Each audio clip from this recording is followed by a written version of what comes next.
Hello, everyone. This is Nicole Johnson-Starr with the PTSD Retreat radio talk show. Now, as you guys knew, I mentioned just a couple seconds ago that Elizavietti was going to be coming on tonight. She gets to get ready before she can actually come on. She's a little discombobulated at the moment. She's been running around trying to get things done. But she has written some amazing books. I love her her poetry because it's so riveting. And when she writes, she just, well, I'll just put it this way. When she writes, I feel what she is writing about. And so it's going to be really awesome to get her on here. Now, what I was saying before was that we had 5 people that talked about getting the list of resources that were mentioned during Kevin Lake and I's 2 Wackos and Key Lime Pie last week. And I will be putting out a show that is strictly all about resources. And you will have that sometime over the next weekend, before next Tuesday. So before next Tuesday, you will find a show that is listing only, the whole purpose of it is just to put out resources that you can use for learning about PTSD, learning about getting assistance with therapy. One of the things I mentioned last week was Vets Prevail, and that's Victor Echo Tango Sierra Papa Romeo Echo Victor Alpha India Lima.com, vetsprevail.com. And that is an amazing online resource that you can actually do from the comfort of your own home.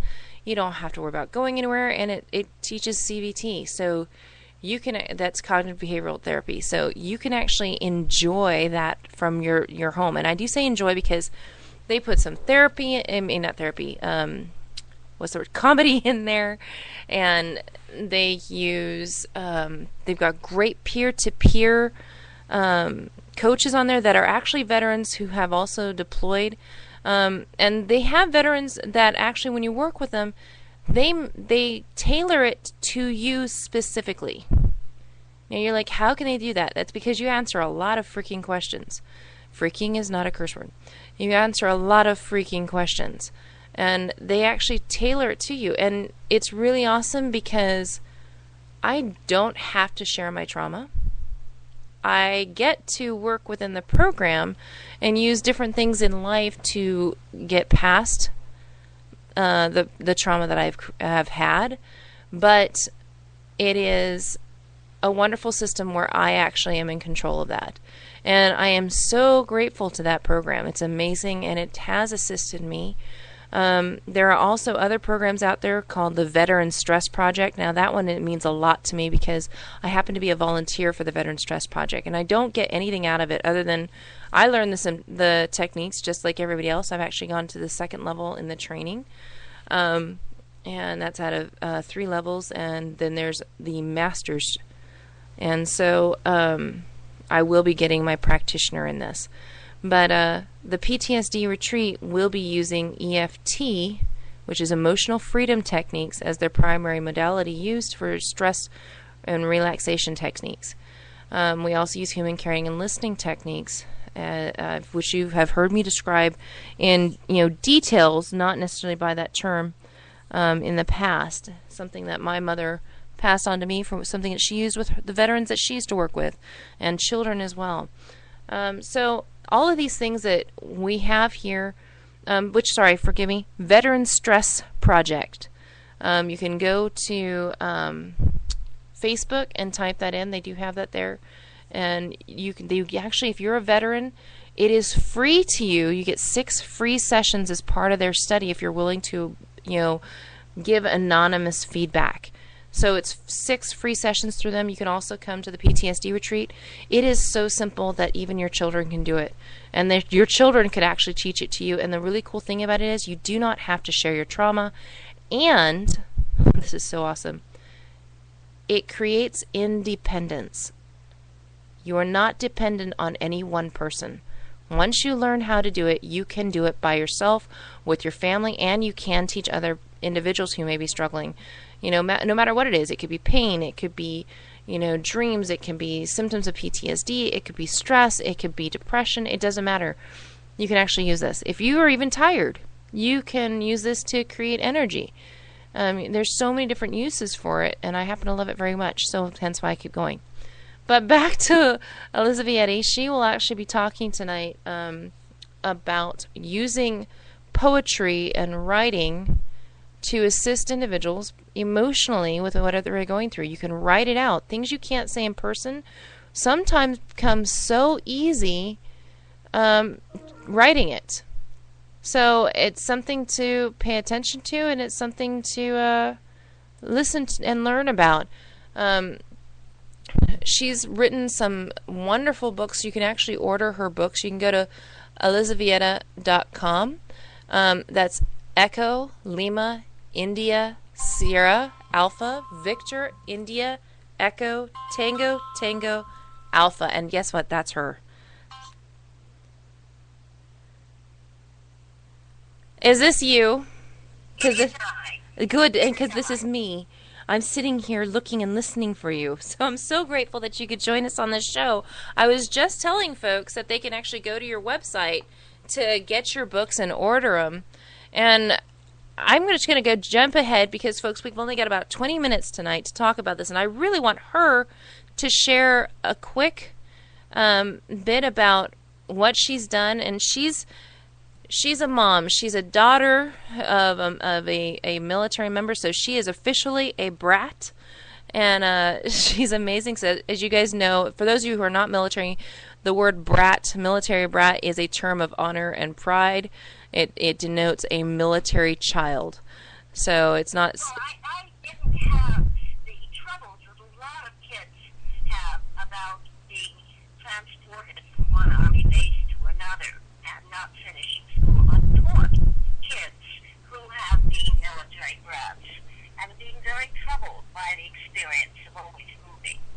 Yes. And not finding roots. But the good news is that some kids actually do enjoy it. I'm actually one of those kids that actually did blossom in that. Though my brother is one of those kids that you just described. Isn't that interesting? Well, I think it's hard for a kid, especially in their teen years, to be uprooted. But when they're little, it doesn't really matter. And then some of us found it very exciting to be at different places in different countries. And even in the middle of a war, my own kids were not traumatized by it, but we learned what it was like to be a civilian in the middle of a war, and realized that around the world, it's what you call the innocents, the families are the ones who suffer, whether they're families of militants, of military people, or whoever. It's they who get the shells in their direction and the loneliness of being parted from those who they love. Yeah, and you actually know this from two different standpoints. Your father was also military. My father was military. His father was military. But his father was a general in the Tsarist army in old Russia. And he was frequently away from home.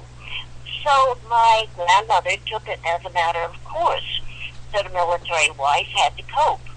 Mm-hmm. And she coped. And she had their son, the oldest one, killed in battle. So she knew what it was like to be deprived of a husband for many months, and then forever of one son, and then my father emigrated to Russia and get fighting all the way down.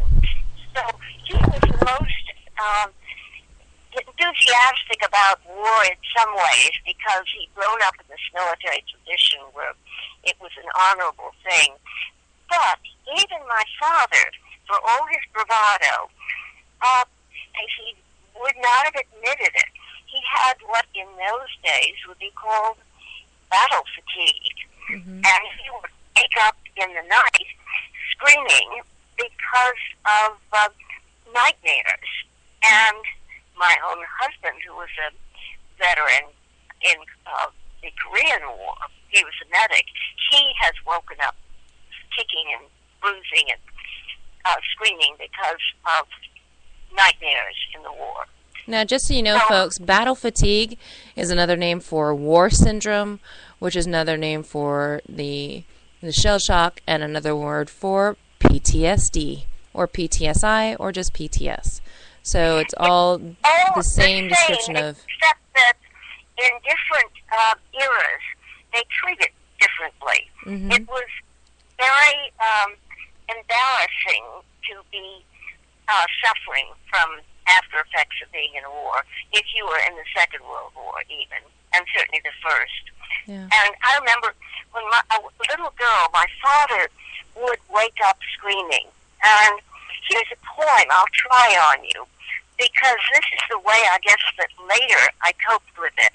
Is this was the father who was so brave and so full of great bravado, and then he wasn't at times. And he never would have admitted to post-traumatic stress syndrome because one didn't 50 years ago. But here is this about my father, Colonel, U.S. Army, retired. The shell explodes and scatters light and alien finger bones. He isn't sure if this is real or dream, but screams until he wakes. The household wakens also, terrified. He is embarrassed and confused, trapped back at Kharkov, Sebastopol, Anzio, Monte Cassino, Normandy, the Battle of the Bulge. 40 years have passed. The wars have not. Shrapnel, rubble, and peculiar shards of flesh still litter all his bedroom floor, so deep he cannot find his slippers in the dark. Anyway, that was my way of coping with something that at that point I didn't understand. And I hope I understand a little better now. Wow. You just did an awesome portrayal of the emotions. And I could almost see you as a child looking at this. It's scary. Yeah. That's not.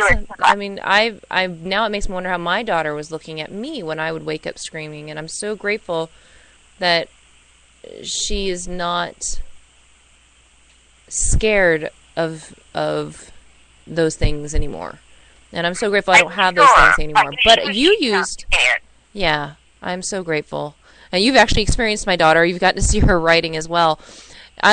You use writing, and you've actually taught adults. You've actually been able to share with my own daughter about writing and how it has worked. So can you share about, your writing workshops? And, Yes, I'm not a licensed writing therapist. That's a very special category of people who are shrinks, and I'm not a shrink. True, but you are an author of over 8 different books, among other journal and articles that you've written as well. So I don't keep a journal because I'm so afraid my children might see it. But if I write it as fiction, nobody knows if it's real or made up. And so I can get away with saying things that people will accept because they don't think it's about me. But then I found myself teaching. I won't say teaching. I was more of a midwife to other people's writing. First of all, as a poet in the schools, I would go into schools and work with kids. Often there were kids of military because in our part of southern Maryland, there are a lot of military bases and a lot of military families. So there were kids. And often they were very confused and they had not been told about what was going on. And this is especially true with 9/11. They were not told. The schools were not good. It was getting writing going that got them to talk about it and write about it, which was good. It was an outlet, things they could not say. And then with adults, I have an ongoing class workshop at our local Talbot library of people who come in off the street, pretty much, And they have wonderful stories to tell, and sometimes very sad stories. And they find that writing helps them get on top of the problems. We've had very fresh widows, for instance, who come in, but it's not I who help them so much as other people, because there are always other people in a group who have shared their particular losses. And so being in a group does help, where you don't have to pretend to be anything other than you are, and people somehow understand, even though your problems may be slightly different from theirs, they understand that you have problems and you have a hard time talking about it. Mm-hmm. But writing, sometimes you can write things you don't want to talk about, as you may have found. Yes, and you've heard some of my own writings as well, and I am so grateful. By the way, just so you guys know, when she is sitting there guiding individuals through their experience of writing, it is something that is a pleasure. I have experienced this myself, and I highly encourage individuals, if you happen to be in the area, to get involved with these writing workshops. Even if you're not in the area, it is a way to let go and release. Would you say that's an accurate statement? Well, I think that people can write quietly, and they may not want to talk about or write about their own experiences, but they might write first about their brothers or their buddies' experiences, and then gradually they get to talking about their own. Mm-hmm. Everybody has a slightly different war story, but it's not that far-fetched, far different from somebody else's, in a sense. Each one is original, but each one in such a workshop will find somebody else who understands.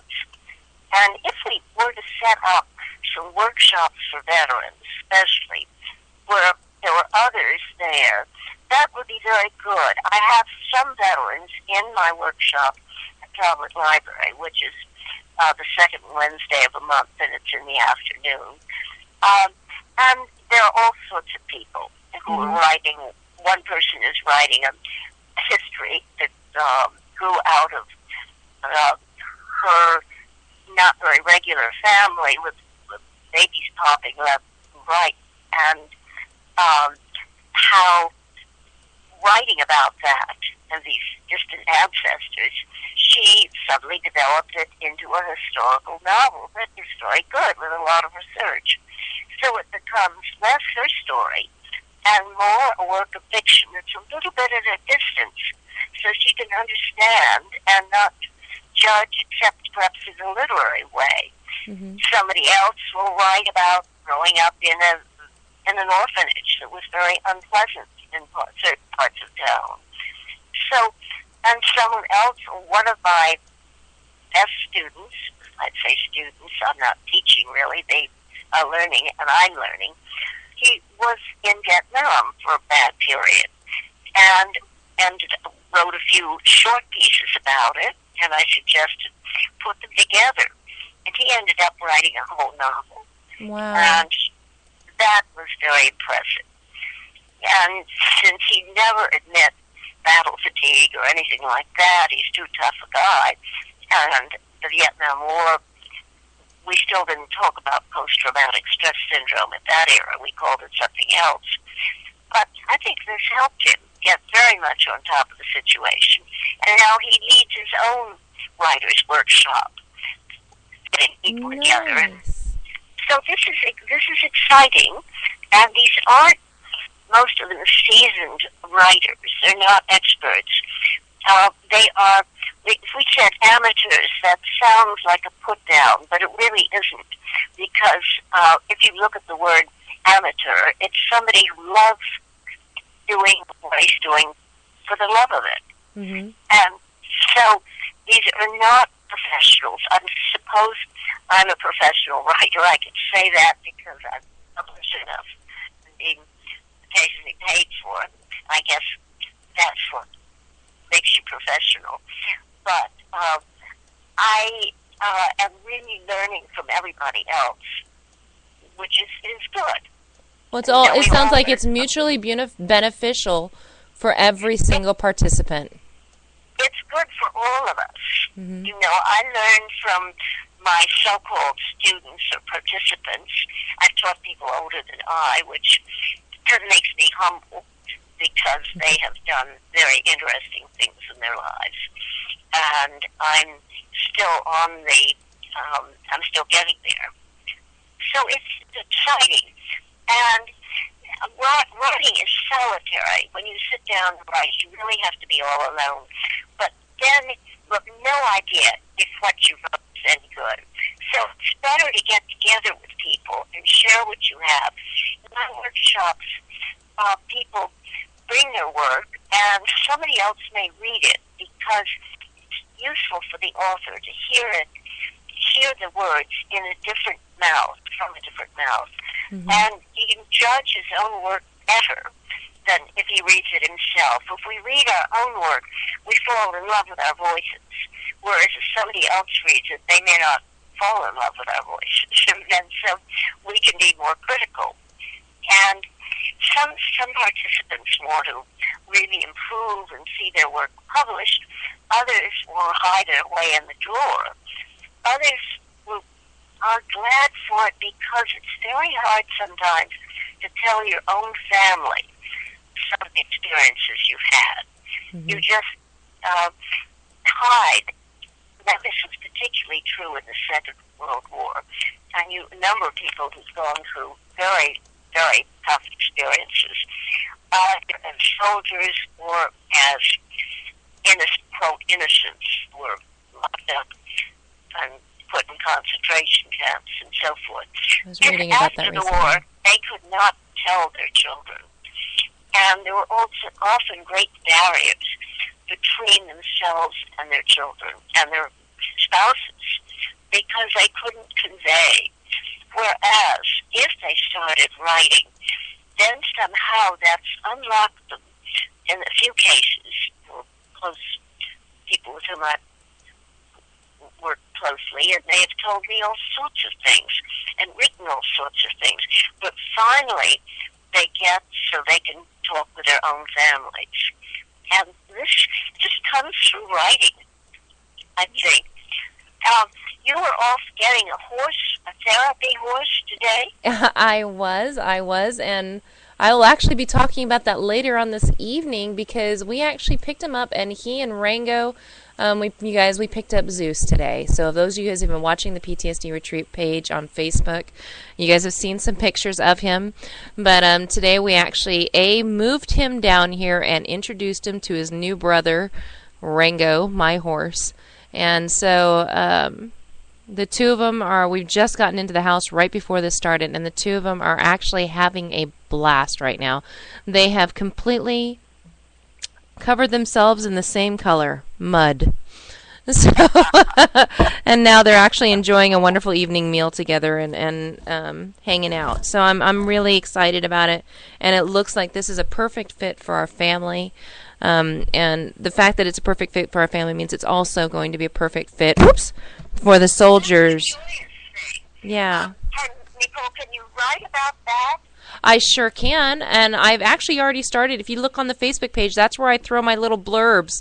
I do it with a lot of humor, and I'm sure you would look at it and go, "Oh my goodness!" By the way, wonderful. So, because of course, horses not being known to be therapeutic. I used to ride. I didn't think of it as therapy. I just thought it was a wonderful thing to do. And when I wasn't that close to my classmates in certain schools, I could be close to the horse. Yep. And it makes you less lonely to have a horse or a dog. And you have a dog, a therapy dog. Yes, I actually have two dogs. One's my companion, Bear, and I'm so grateful to him because when there has been times in the evenings that when I could not move for the fear that was inhibiting me. And I am so grateful for him because when I could not move, this was during a time when I couldn't have the lights off. I needed to know where, I needed to be able to have the lights on, and I couldn't go deep into the basements. And I was sleeping in the basement of my house because I wanted to try and conquer that fear. And my husband, who didn't understand at this time, we were still newly married, he flicked off all the lights when he left in the morning because he thought I'd just left them on. And when he did that, I was wide awake. And I could not even speak out, even though there was just one wall separating us. I could not even speak to him to turn him on. I was frozen in fear, and my dog Bear just crawled up with me and let me cling to him until daylight came through the window and I could move again. So I have a lot to be grateful for, and there's so much more that goes along with that. And folks, we can do that on another episode. We've actually run out of time. And Lisa, I get to tell you, I am so glad to have you on here because, folks, I have known her for a while now, and we met. When did we met? Because her daughter and I spoke. Her daughter happens to be Dr. Cam Ritchie. She is a very big speaker in the government for getting veterans taken care of. She's a former veteran herself. And she and I were speaking together in a public library, and Lisa and I just connected. And I have been so grateful for that relationship since day one. We are not disconnected. Good. We are not. We are connected, and that connectedness is important. And sometimes you do it orally, and sometimes you do it just in writing. And I am so grateful for both ways it's turned out, because over these last few years, she has written to me and I've written back, or she's called and I stopped by. So I am so grateful for you, and I thank you so much for being here. And I'm also thankful for the fact that she is being willing to, she's open. We're talking about opening another writing workshop for veterans. So folks, watch out for that. That will be coming, though it gets to be settled out first. So, because what she's doing is amazing, and it does assist others going through their own things. But, Lisa, thank you so much for being on here tonight. Hold on just a second. Don't go anywhere. To everyone else... I won't go away. I'm here. I'm strong as a rock. To everyone else, thank you so much for listening. This has been Nicole Johnson-Starr on the PTSD Retreat Radio Talk Show. Good night, everybody.